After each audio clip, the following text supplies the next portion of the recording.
నమస్తే అండి, welcome to our channel. మనతో సినీ క్రిటిక్ దాసర్ విజ్ఞాన్ గారు ఉన్నారు. నమస్తే సార్. నమస్తే. ఒక 1 వీక్ నుంచి అనుకుంటా సైఫ్ అలీ ఖాన్ గారి ఇష్యూ జరుగుతుంది. అందులో ఉన్న దొంగ వేసిన ప్లాన్ అనేది మామూలు రేంజ్లో లేదట. అంటే ఒక వారం నుంచి రెక్కి చేసి ఒక సినిమా పద్ధతిలో వెళ్ళి మరీ దొంగతనానికి వెళ్ళి దొరికిపోయాడు పాపం. అసలు ఆ స్టోరీ చెప్పండి. ఇప్పుడు మనమైనా సరే దేశం కాని దేశానికి వెళ్తే కిమ్ కామ్ అనకుండా ఉంటాం. ఏమో గట్టిగా ఏమంటే వాళ్ళ ఆచారం ప్రకారంగా వాళ్ళ రూల్స్ ప్రకారంగా ఏమంటారో తెలియదు. రోడ్ల మీద పగలబడి నవ్వడానికి ఇబ్బంది పడతాం. ఏం చేయడానికన్నా గబుకుండా అంటే ఫ్రీడంగా రీల్స్ చేయడానికి కూడా ఇబ్బంది పడతాం. ఏమో అక్కడ చేయొద్దేమో తెలియదు కదా. 1కి 2 సార్లు కనుక్కొని ఎవడైనా చేస్తే చూసి అమ్మాయి వాళ్ళు చేస్తారు మనకేంటి ఓ ధైర్యం వస్తుంది. దేశం కాని దేశం వెళ్తే అఫీషియల్గా వెళ్తేనే, అలాంటిది అన్అఫీషియల్గా వెళ్తే అంటే అక్రమంగా చొరబడితే మనం దాక్కుంటే అసలు బయట కూడా తిరగం. ఎక్కడ ఏమైతే ఏం మాట్లాడితే ఎవడేమంటాడో పట్టుకెళ్ళి తీసుకెళ్ళి జైల్లో వేస్తాడో అన్న భయం ఉంటుంది. వీడు 6 months బ్యాకే బంగ్లాదేశ్ నుంచి వలస వచ్చాడు. వలస వచ్చిన తర్వాత ఫస్ట్ మన దగ్గర ఉన్న మన ఇండియన్స్ అమాయకత్వమో లేకపోతే మూర్ఖత్వమో తెలియదు, కానీ ఒకటి మీద మనకి 10 రూపాయలు వస్తున్నాయంటే వాడిని పెట్టేసుకుంటాం. ఈ ఏజెన్సీ వాళ్ళు పనికొస్తామంటే పెట్టేసుకున్నారు.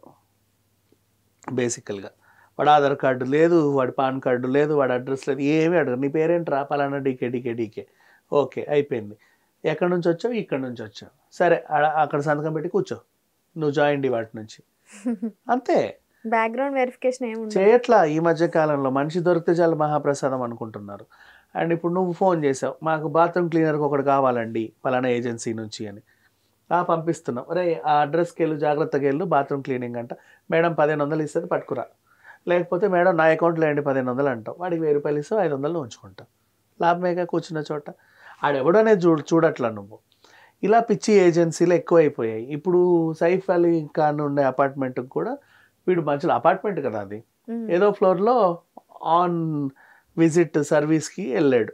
వీడు హౌస్ కీపింగ్ సర్వీస్ వాడు. వెళ్ళిన తర్వాత వీడికి తెలిసింది ఏంటంటే పైన సెలబ్రిటీ హౌస్ ఉంది. సైఫ్ అలీ ఖాన్ అంట పెద్ద హీరో అంట, వాళ్ళ ఆవిడ పెద్ద హీరోయిన్ అంట, పెద్ద డూప్లెక్స్ హౌస్ అంట, మొత్తం దేశం అంతా ఆయన తెలుసు అంట. ఇప్పుడు పుట్టింది బుద్ధి. 6 నెలల నుంచి వీడుకున్న ఇది ఇంటెన్షన్ ఏంటంటే ఏ ఇంటికి అయితే హాల్ తుడవడానికో బాత్రూమ్ తుడవడానికి వెళ్తాడో ఇటు అన్నీ చూసుకుంటూ తుడుస్తాడు. ఏమున్నాయని. ఏమీ ఉండవు. వాళ్ళ ఇళ్ళల్లో జాగ్రత్తగానే ఉంటారు.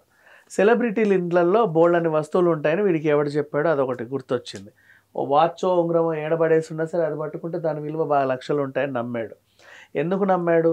మ్యాగజైన్స్లలో చూస్తుంటే హీరోయిన్ ఫోటో వేస్తావు, hand bag 2 lakhs, heels 5 lakhs, top 3 lakhs అని వేస్తూ ఉంటారు కదా. అలాంటివన్నీ చూసి వీళ్ళ ఇంట్లో ఏది ముట్టుకున్నా ఎంతో కొంత వస్తుంది.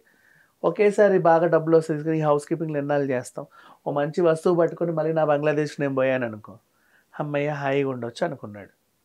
ఆ అవకాశం కోసం 6 నెలలుగా వెయిట్ చేస్తుంటే 6వ నెల పాపం వీడికి అదృష్టం కలిసి వచ్చింది. సైఫ్ అలీ ఖాన్ పైన ఉంటే నేను ఇక్కడ పనికి వచ్చాను అని. ఇక్కడ పని తక్కువ, పైన ఫోకస్ ఎక్కువ. ఏ టైంకి వాళ్ళు వెళ్తారు, ఏ టైంకి వాళ్ళు వస్తారు, ఎప్పుడు ఏం జరుగుద్ది ఏంటిది. అలా అర్ధరాత్రి అక్కడే ఉండి వెళ్ళాడు పైకి. చేయాల్సిన ఘనకార్యం చేశాడు. పాపం పని మనిషి అడ్డుకుంది. సైఫ్ అలీ ఖాన్ కూడా వచ్చాడు. ఎక్కడ దొరికిపోతే పోలీస్ స్టేషన్కి తీసుకెళ్తారేమో అని భయపడి విచక్షణారహితంగా పొడిచాడు, పారిపోయాడు. చాలా తెలివిగా పారిపోయాడు. అక్కడ నుంచి ఎలా పోయాడో తెలియదు. తానేలో పట్టుకున్నారు వీడిని. అంత చక్కగా ఎలా పోయాడో. సైఫ్ అలీ ఖాన్ అన్న హాస్పిటల్ తీసుకెళ్ళడానికి కొంచెం టైం పట్టిందేమో, కానీ వీడు మాత్రం గబగబా అసలు అంటే ఇట్లా మాయమైపోయినట్టు వెళ్ళిపోయాడు అక్కడ నుంచి. సరే పుకార్లు షికార్లు 100 చేసాయి వీడు వీడు అని. లాస్ట్కి అయితే పట్టుకున్నారు పోలీసులు. ఏరా ఎందుకు చేసావు అంటే ఏం చేసావు, దొంగతనానికి వచ్చాను. ఏమంటాం ఇంకా వాడిని. సో దీనివల్ల ఇప్పుడు మనము ఈ కేసు గురించి పక్కన పెడితే మనం తెలుసుకోవాల్సినవి 2.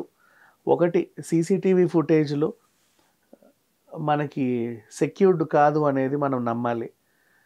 నెక్స్ట్ ఈ ఆన్ విజిట్ సర్వీసులు ఏవైతే ఉంటాయో ఆ ఏజెన్సీలు పర్ఫెక్ట్ ఏజెన్సీలు అయితేనే నమ్మాలి. ఇప్పుడు మనకి అర్బన్ క్లాప్ ఉంది, నమ్మకం, చక్కగా యూనిఫామ్లో వస్తారు వాళ్ళు, పిల్లలు హ్యాపీగా చేసి వెళ్తారు. ప్రైవేట్ ఏజెన్సీలు కూడా ఉంటాయి. నమ్మకమో కాదు, 1కి 4 సార్లు చూడాలి, తెలుసుకోవాలి, ఊరికే పిలుచుకోవద్దు. వాళ్ళు కూడా ఆధార్ కార్డు లేకుండానే పెట్టుకుంటున్నారు. వీళ్ళు వచ్చి చేసే ఘనకార్యాలకు మళ్ళీ వాళ్ళని మనం అనలేవు. వాడేమంటాడు, తెలియక పెట్టుకున్నామండి జాలేసి, అయ్యో పాపం వాడికి జాబ్ ఇద్దాం అనుకున్నాడు. నువ్వు చేసిన మంచి పనే. కానీ నీ వల్ల మాకు జరిగిన నష్టం. అవును. ఇంకొకటి ఏంటండి అంత విచ్చలవిడిగా ఉంది మీ అపార్ట్మెంట్, సెక్యూరిటీ లేదండి మా దగ్గర మొత్తం సీసీటీవీ కెమెరాలు ఉన్నాయంటారు. సీసీటీవీ కెమెరాలు ఏం చేస్తాయి? క్రైమ్ జరిగిన తర్వాత చేసింది వీడు అని చెప్తాయి తప్ప చేసేవైతే ఆపవుగా. క్రైమ్ ఆపవు. మరి అప్పుడు నువ్వు సెక్యూరిటీ ఎలా అవుతావు? ముందు మనం సెక్యూరిటీని బలంగా పెంచుకున్న తర్వాత మిగతా వాడిని పనులు చేసుకోవాలి. సీసీటీవీ ఉండాలి, ఉండొద్దని కాదు. బట్ వాటిని చూసి భయపడి చావట్ల జనాలు. ఒక్కలే నా మొహం కనిపిస్తే ఏంటి, నేను అసలు ఇక్కడ ఉంటాను అనుకున్నావా, వస్తువు దొరికిన వెంటనే బంగ్లాదేశ్ వెళ్ళిపోతాను, నేను ఎట్ట పట్టుకుంటావు నేను చూస్తాను అన్నట్టు ధైర్యంగా వాడు వస్తున్నాడు దొంగలు. మాస్క్ పెట్టుకున్నా తెలియదు కదా, ఫేస్ క్యాప్. తెలిసినా ఏం బిగుతారో పీక్కోండి అన్నట్టు మొహాలు చూపించుకుంటూ వెళ్తున్నారు జనాలు.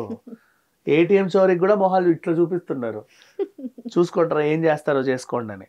అలా ఉంది పరిస్థితి మరి. సో అంటే వాళ్ళకి అర్థమైంది సీసీటీవీ అనేది వాళ్ళకి జస్ట్ ఒక source to catch the people, అంతేగాని క్రైమ్ని ఆపే యంత్రం అయితే కాదు అది. సో వీళ్ళు కూడా యథేచ్ఛగా చేసేస్తున్నారు. మొత్తానికైతే నిందితుడు దొరికాడు, సంతోషం. కాకపోతే ఏంటి, సైఫ్ గారు హాస్పిటల్లో ఉన్నారు. ఇప్పుడు అది ఆ ఏజ్లో ఎక్కడైనా తగలకూడని చోట తగిలితే ఇంకేమయ్యిద్దో. ఇప్పుడు అది సద్దుమణిగినా సరే ఆ కత్తి కిచెన్లో దేన్ని కట్ చేశారో తెలియదు, సెప్టిక్ అవుతాయి కొన్ని. చూసుకోవాలి. ఆయన ఆరోగ్యం అయితే ప్రజెంట్ బాగానే ఉంది, త్వరగా కోలుకోవాలని ఆశిద్దాం.